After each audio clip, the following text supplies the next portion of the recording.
আজি অলপ সাজি কাচিয়ে ভিডিঅ'টো কৰিবলৈ ওলালোঁ কাৰণ মই এখন বিয়ালৈ বুলি ওলাই আহিছোঁ।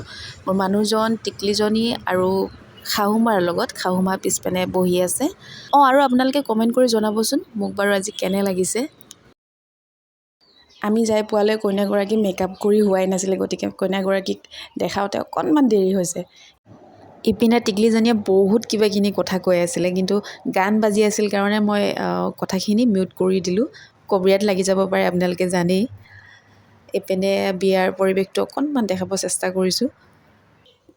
এই টিকলিজনীক দেখিছেনে, কি ধুনীয়াকৈ সকলোকে ভিডিঅ' কৰি আছে, ফটো উঠাই আছে। আজিকালি ল'ৰা ছোৱালীৰ কথা আৰু জানেই, ফটো ভিডিঅ' উঠাত আমাতকৈ বেছি পাকৈত। এইপিনে কইনাজনী অকণমান ভিডিঅ' কৰিলোঁ আৰু এইপিনে বিয়া খাই বিয়া ঘৰৰ পৰা ওলাই আহিলোঁ। এতিয়ালৈ ইমানেই আছিলে ভিডিঅ'টো। আকৌ লগ পাম মোৰ নেক্সট ভিডিঅ'ত। ইমান সময় যে ভিডিঅ'টো চালে তাৰ কাৰণে বহুত বহুত ধন্যবাদ।